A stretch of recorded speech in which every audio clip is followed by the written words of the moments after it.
Hi everyone. Good morning, good afternoon, and good evening to all the people who have joined across the globe to our session today. I'm Geetha Chockalingam. I'm an enterprise architect at Avanade, and I'm going to talk about Power BI or CI. What's the right choice and when? Because we have been hearing about Power BI and CI for quite a while, and we have to do the right choice at the right time.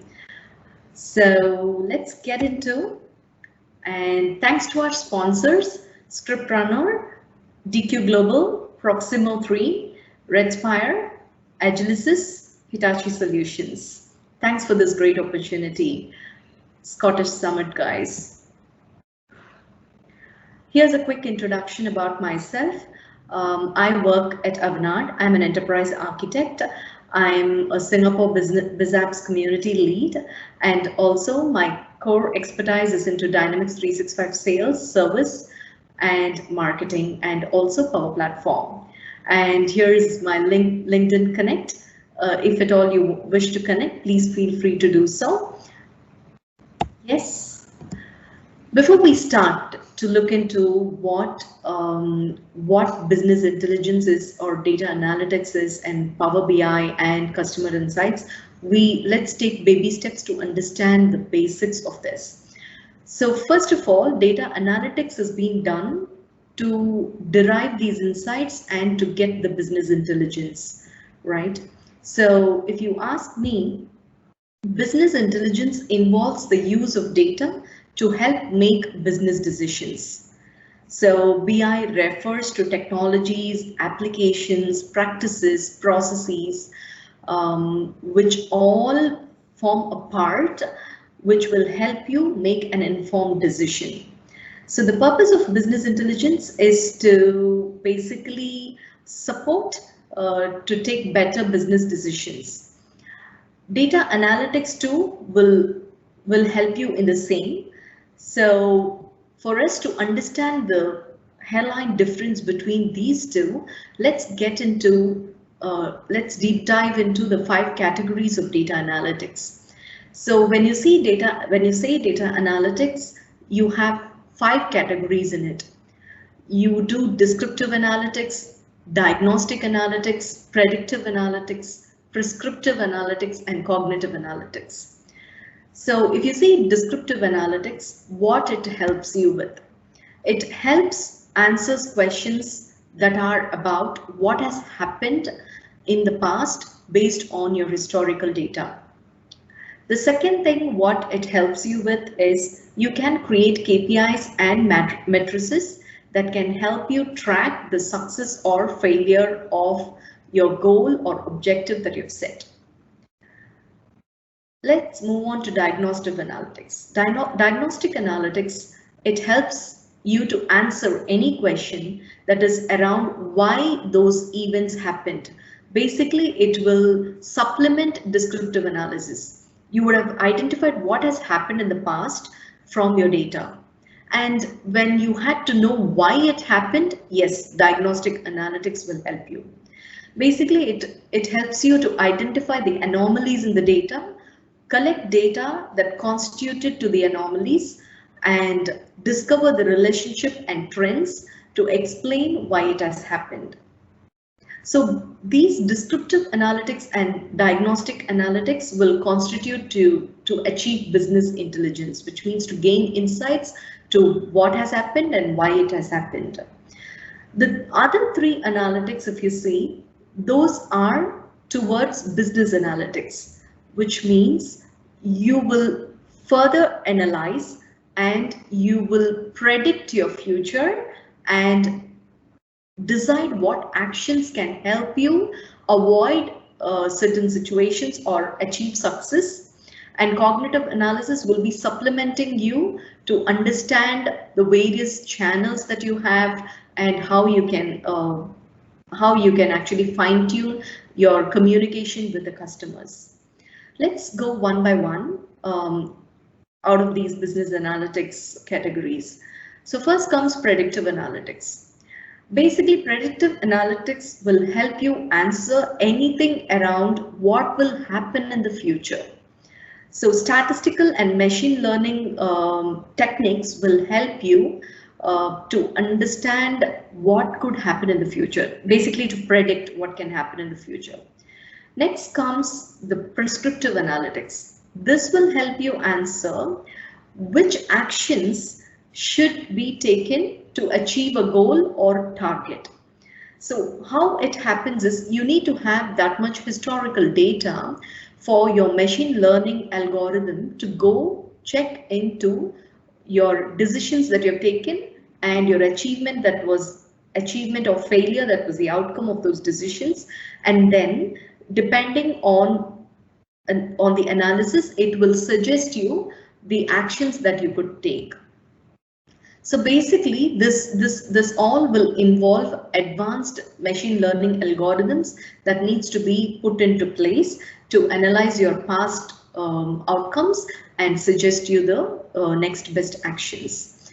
Next, if you see cognitive analytics. So basically, this is like a self-learning feedback loop.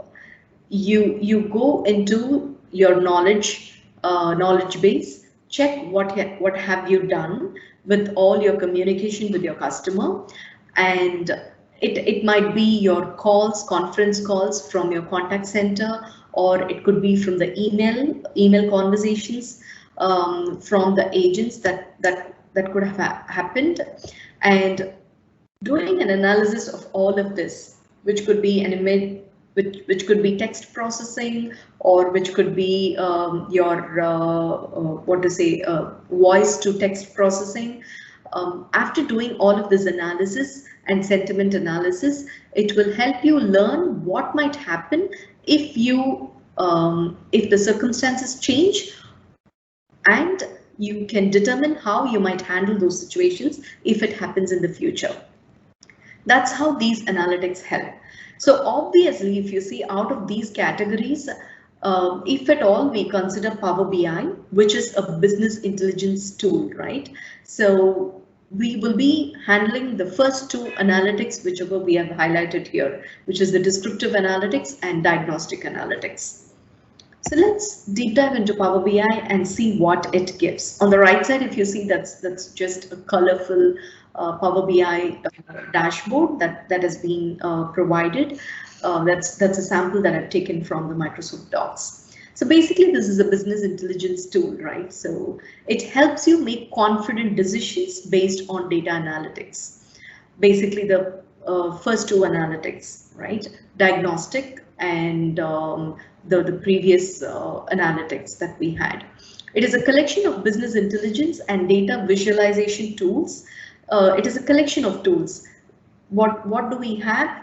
The tools from Microsoft as such are the software services, apps, and the connectors that work together to turn your unrelated source of data into coherent, visually immersive, and interactive insights. So basically, you just connect to the different data through the connectors, and then you just have software services that will supplement it, and then you create the visualizations into apps which will be utilized by different roles, different people in your organization, so that they could get insights as per their role and then accordingly act or communicate with the customer. Power BI is a user-friendly tool because, as you know, you have a lot of drag and drop mechanisms, and there are a lot of visualizations which come out of the box and from Marketplace, which you can readily use. And it is just about the data and how do you map, match, and merge these data so that you would give that overarching visualization to the user. It is available. The good news is it is available both on-premise and on cloud platforms. Why we are looking into details of Power BI is once we look into the details of Power BI and customer insights, then we will be in a good position to say which one will suit us when. Right? Now let's move on to Power BI. Let's understand the pros and cons of Power BI. I would want to start with a positive note. So I will go ahead and talk about the pros of Power BI. First pros to me I see it's the affordability as a very good advantage of it. And if you see, the next thing is the visualization. It's very attractive, intuitive, and interactive. So those visualizations are really a great advantage. The third comes the Excel integration. Out of the box Excel integration. You have a Power BI report. You can easily open it up, open the data set or the data results from the Power BI into an Excel report. And if you're very good at Excel, you can further analyze that data using macros and many more features of Excel. So that out of the box Excel integration is a great advantage too. Data connectivity. You have so many connectors that's being offered by Microsoft, which is out of the box, which will help you a lot to connect to many data sources. Even if you are having your Power BI report online, which is being published into the Power BI service, still you can connect to an on-premise data source using the gateway. So that is nothing like it, right? So you would be able to give a holistic view connecting to various data sources, be it your legacy data source as well. And then you have Power BI embedded to embed into the different apps that you might produce. So even if it's Dynamics 365 sales, service, or any other app, Power Platform, in the Power Apps, if you create a Canvas app or let's consider a model-driven app, you would be able to embed this Power BI into your application. All right, and finally comes the data accessibility. Primarily, what you do when you ingest data into Power BI, all the data will be taken, ingested into the Power BI central store. Like if it is on premise, it would be the .pbix file, or if it is online, it would be into any of the Azure storage, and the data will be easily accessible. You don't need to go to the source every time. And if it is a live data source, probably it will be cached and you may not have the entire data source with you. Those are the pros or advantages of Power BI. And if you look at the disadvantages or the cons, you should enable the table relationships. When I say table relationships, when you're merging multiple tables or multiple data sources, and you have multiple information or entities, then in which case it is up to you to identify what are the keys or IDs in each of this table and to relate them. So we have to be very careful on the unique identifiers that we identify and then enable those table relationships. That is a con, I would say, because it is left up to us, and if at all we do not, if at all the data is not so clean, it would be very difficult for us to enable this table relationship.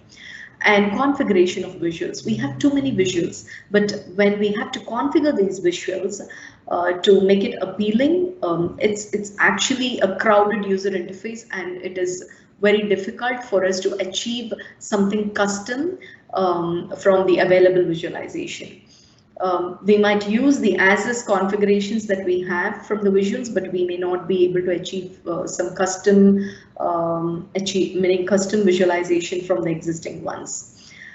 We have to use the rigid formulas in our Power Queries when we merge the data or when we are shaping up the data to just embed into the visualizations.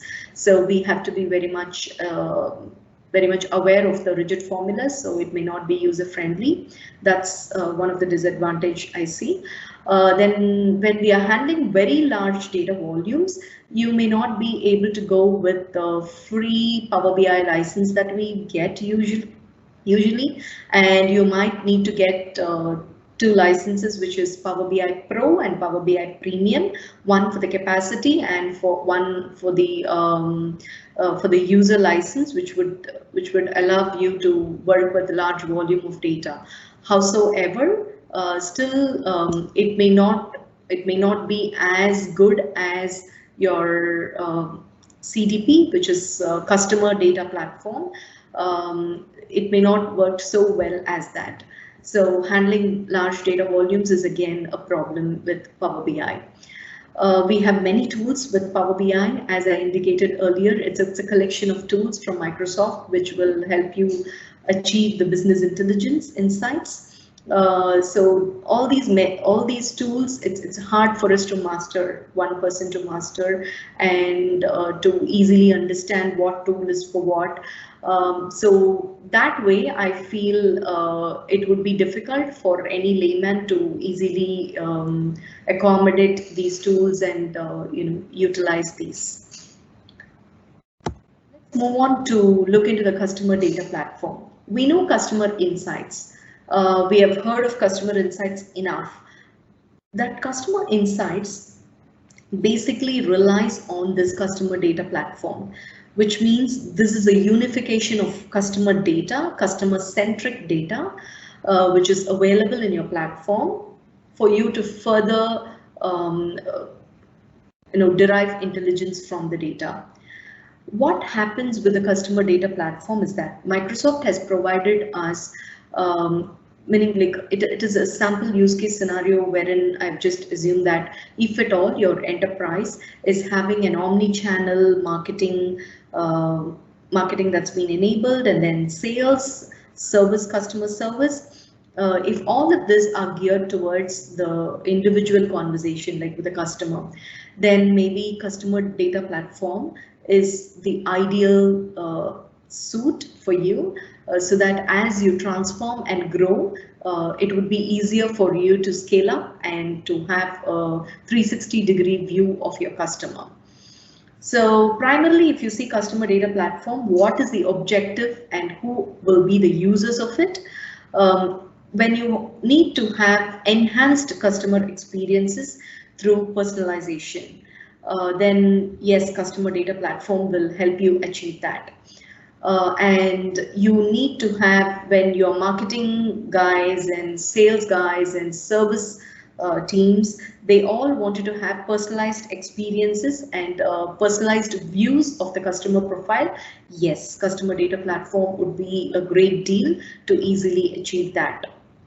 And benefits and limitations, as we saw in Power BI, it's good for us to see the pros and cons of this data platform, which is a central repository of your customer related data.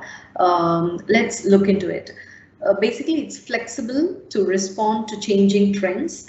It's so much flexible because you configure everything and it automatically takes care of things. AI-driven segmentation and predictions to drive highly personalized experiences. Basically, you have a lot of out-of-the-box AI models and prediction models, which will help you easily configure and achieve the results. Functionality to connect with other platforms. Basically, you have a lot of connectors, and that might give you a lot of personalization and also process optimization. Efficient integration of data from disparate sources. Yeah, this is where I was about to say, a lot of connectors that are available. Accessible data that can be used by multiple teams within an organization. Since it's a central data repository, as in the case of Power BI, when you ingest data, it goes and resides in a .pdix file. Similarly, in case of customer data platform, as soon as you ingest your data, all the data from the data sources will be stored into your customer data platform, with the relationship and the way you have deduped and you have merged the data. It will go and reside in the same way in customer data platform. So this will become a read-only database for your enterprise to just access and create a profile out of it. And in fact, you can just schedule near real-time syncs to this database, so that you would have the data being synced from the different data sources into your customer data platform, so that you will have the recent interactions and activities that has happened around customer. And the next thing that I would want to talk about is the primary data source and data life cycle. What your data, what sort of data that you would have in the customer data platform. Basically, it would be like a first party data, and any direct connections or communications with your customer would be the ideal candidate to reside in your customer data platform. Permanent data, it is a permanent data and it will be maintained for a long time. Is basically, as I said, these are the data that would be gathered during the first party interactions with the customer. What else about customer identity that we need to know, right? Basically, deterministic matching is what you would do when you're merging data in customer data platform, when you are ingesting data into customer data platform. A unique identifier like an email address or the NRIC or the national identity number that we might have like SSN, which will determine which data is linked to a unique customer. That's how you can actually mention the uniqueness of every attribute and what data source would be the ideal golden source of information for that particular information or attribute. So you can mention that identity as you do the ingestion. What answers can the platform provide to you? That is one another thing that will be interesting for us to know. Basically, we might get answers like who are my high value customers, because I may not go and chase every customer when I have my high value customers when there are opportunities open with them, right? So it will give me that answer. How can I personalize my interaction with the customer? Instead of just saying hello, hi, if I know that there has been a recent interaction with a customer, I can personalize my interaction or my communication with the customer. Hey, I see that you have recently raised a complaint and it has been resolved. Hope it was a great experience. That would be good. Or if at all you do not want to start a negative conversation, you might say, hey, I see that you've recently purchased a credit card with us, if it's a banking domain, or in that case, he would be happy to know that you are continuously following it up, right? What products or services is the customer most interested in? Maybe he would have just raised certain quotations. He would have just requested certain quotations recently, out of which you would know what are the products or services that he's interested in or he's following. What is the next best action to take with this specific customer? So basically, this will be like a predictive analytics that will help you to identify what are the next best actions. And this comes from the algorithms that are available, but even you can extend this with your custom algorithms if at all the need be. Which customers are at risk of churn? So all these questions, these are some sample questions for which you would definitely be able to derive answers from your customer data platform. That's the greatest thing of customer data platform. Right, so we have the customer data platform where we have the central repository of data.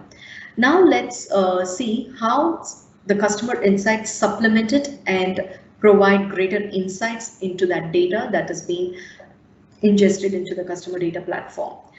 Basically, using customer insights as a tool, right?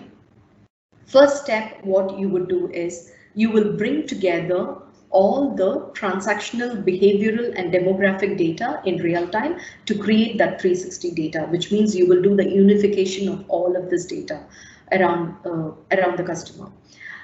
Next, you would understand the customer intent, which means analyze customer interactions and usage with cross-channel analytics. Like he would have sent you an SMS, he would have submitted a request or a contact us request over a web portal. So you would have the unification against all channels and all interactions, so you would be able to analyze that. Unlock powerful insights using pre-built AI models or customize the models for deeper insights. If at all you want to customize, yes, you can customize. Otherwise, if you're a business user, yes, you have UI, which will guide you to easily use the pre-built AI models, which can help you predict the customer needs. Then the final thing is that harness data to drive informed decisions, which means we have to drive the meaningful actions out of these insights, right? So once you derive these automatic actions, you can actually automate these processes and personalize customer engagement across channels. You can use the Power Automate to send automatic emails, or you can escalate, or it depends on the personalization that you're doing against this data. If it is for sales, you would further fine tune your communication with the customer, interaction with the customer, or if it is service, you might try to escalate if at all it needs urgent action on it. All right. Yeah, customer insights, as I said, it supplements the customer data platform, the data that is stored in customer data platform. You would gain insights into the data that you've stored. So this is the sample screen that you would see in a customer insights app. So basically it unifies your customer data to provide a 360-degree view of your customer. You have two types of insights that you can achieve. One is the audience insight. Basically, in using audience insights, you would be able to connect data from transactional, behavioral, and observational sources to create that unified view of the customer, or a single view of the customer. Engagement insights is basically a preview that's available. It's not yet being public, but this will help you understand the customer behavior and activate real-time insights to drive action. Further understanding it, you can take actions from it. You can rapidly build, test, and deploy custom AI and ML models using analytics solutions at scale, which means you could use the Azure analytics that are available, with which you can create your own models, and then you can build, test, and deploy that into to be used by your insights. The main thing to note with customer insights is that it is only available on cloud, and it's not available on premise. This is a quick overview of the customer insights. Basically, in the left, if you start with the data, you have internal and external data sources. When you mean internal data sources, which means it could be available in cloud or on premises, it will be all of the applications that is being maintained by your enterprise, and external sources would be some public sources to which you might connect and enrich your data. So you have a lot of connectors that are available out of the box, but even if you would want to create a custom connector, yes, there are options to do it. It is easier to do it, I would say. So you would just identify your data, and the next step in your customer insight is to do the unification.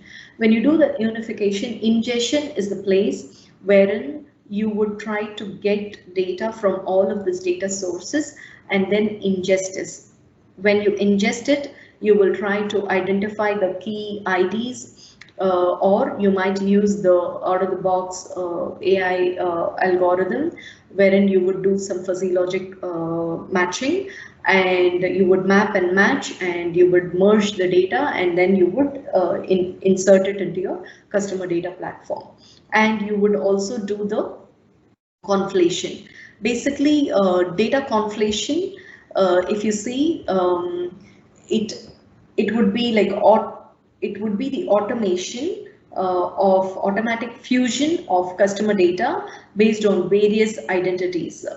Basically, you would just try to create the relationships and the indexes for your search and filter. And the last comes the enrichment. Data enrichment is basically you have gathered and merged your customer-centric data now. And with the public data, you can enrich this data even further. It would be related to legal, or it would be related to any government source that you might get, and you might enrich. We have certain connectors already available, like from Graph and certain other connectors that are available, which you can readily use and enrich your data. Next comes the insights portion. Insights portion is a place where you would be doing the analytics, and you would be using your AI and ML models to gain insights from the data that is available into your customer data platform. All right. So even before, meaning like while you get your insights, it is good for you to capture your KPI and measures so that you would be able to track your progress against your goal. That is also available in customer insights as just as a configuration. So it is so easy to do so.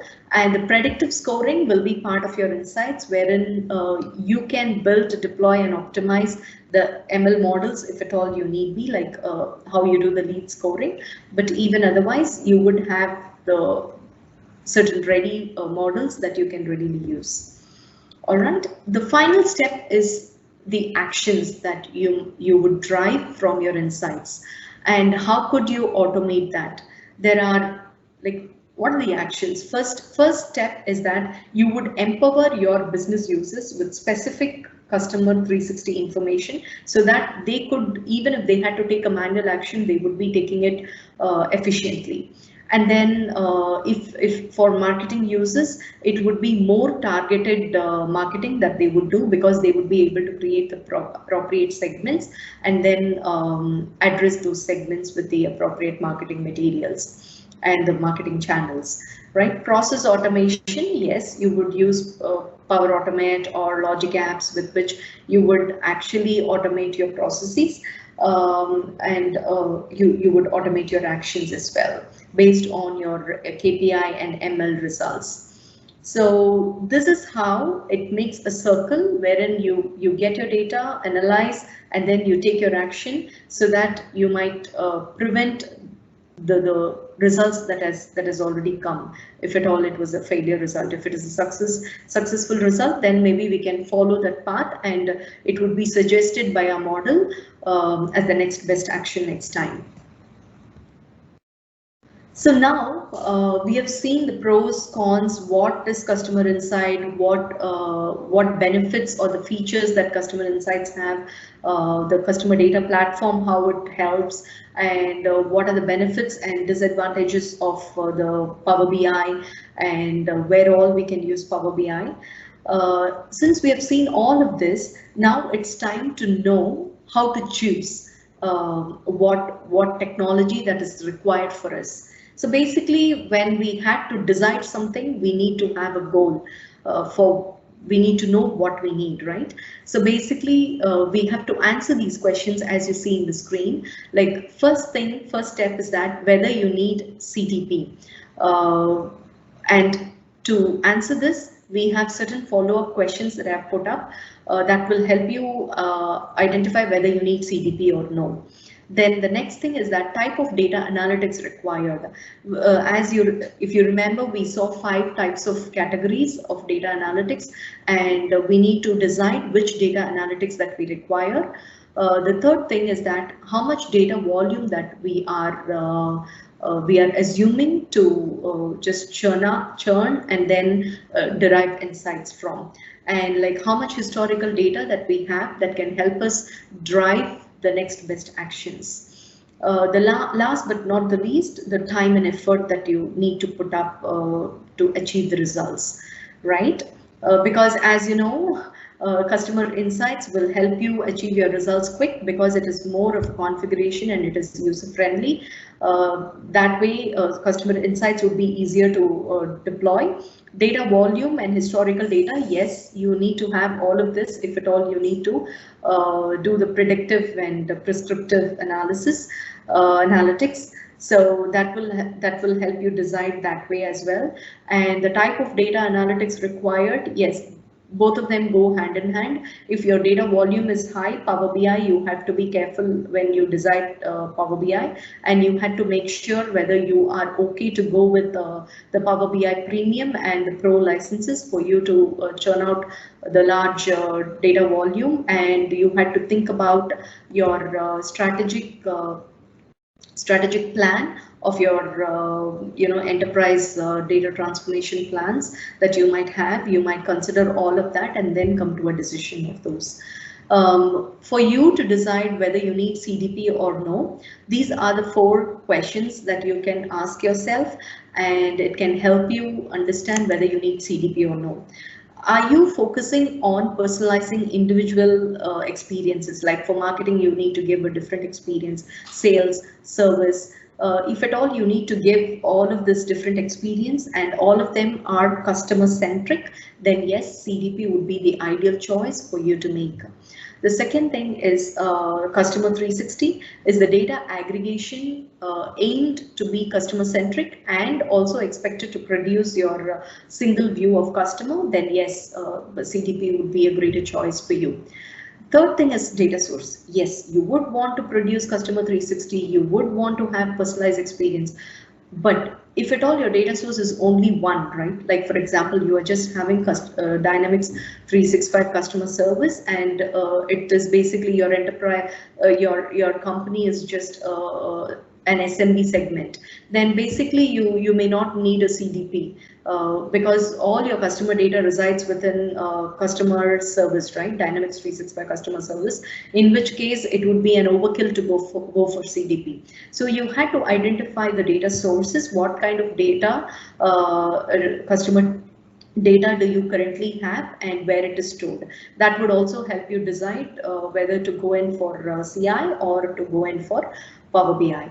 Data connections, do you need to connect multiple data sources, and you need to gain those insights from aggregating all of this information, then basically CI would be a good choice for you.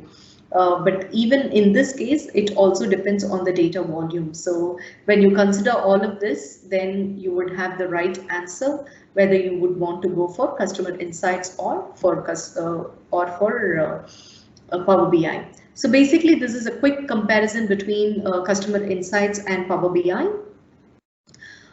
When you do map and match, in case of CI, the left side is your CI and the pink background gives you the details of Power BI. So when you do the map and match, advanced algorithms available out of the box to match the customer records that do not have IDs or keys in common. In case of map and match, you can achieve that in Power BI, but you had to do it via your queries, and you have to manage those custom logic.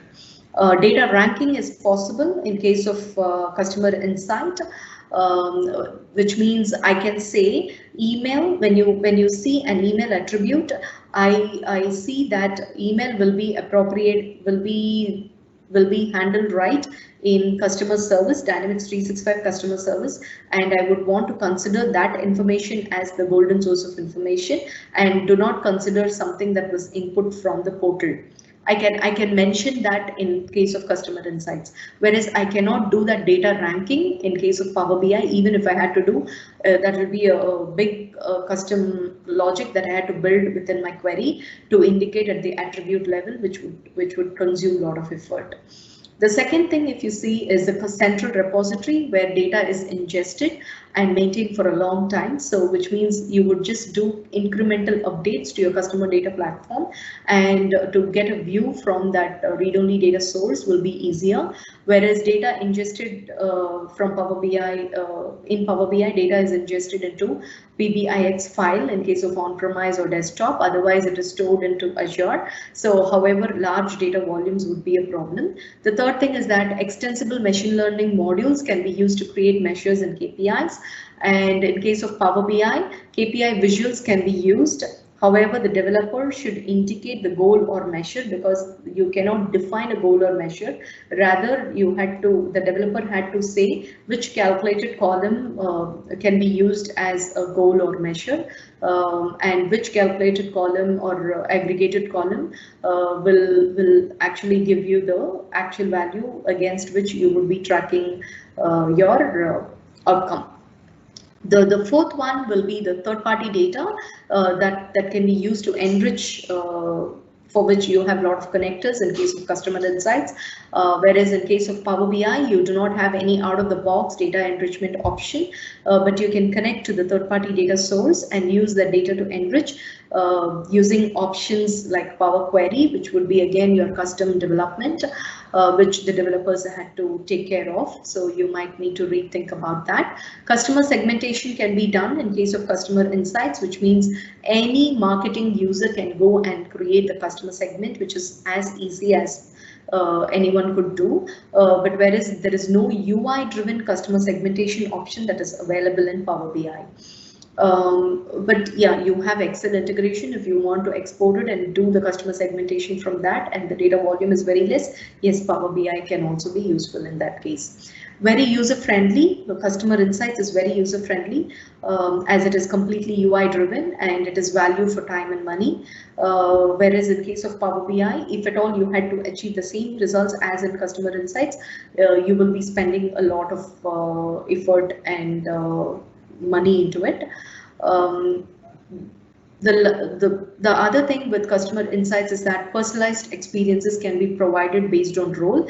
The same thing can be done, achieved with Power BI as well. You can create multiple dashboards and then provide to the different roles, and you can just meaning use the appropriate data in each of these dashboards.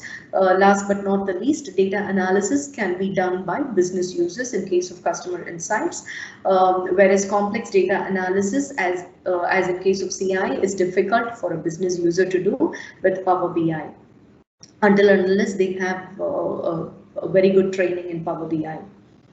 All right, with this we come to the end of the presentation. Here you have my contact details. I have just surfaced it again, so if at all you're interested to connect with me, please do get connected, and the LinkedIn contact is provided here. And these are the quick references that I have referred to come up with this content. Feel free to navigate through these sites for you to get further details. Thank you for this opportunity again. Have a great day.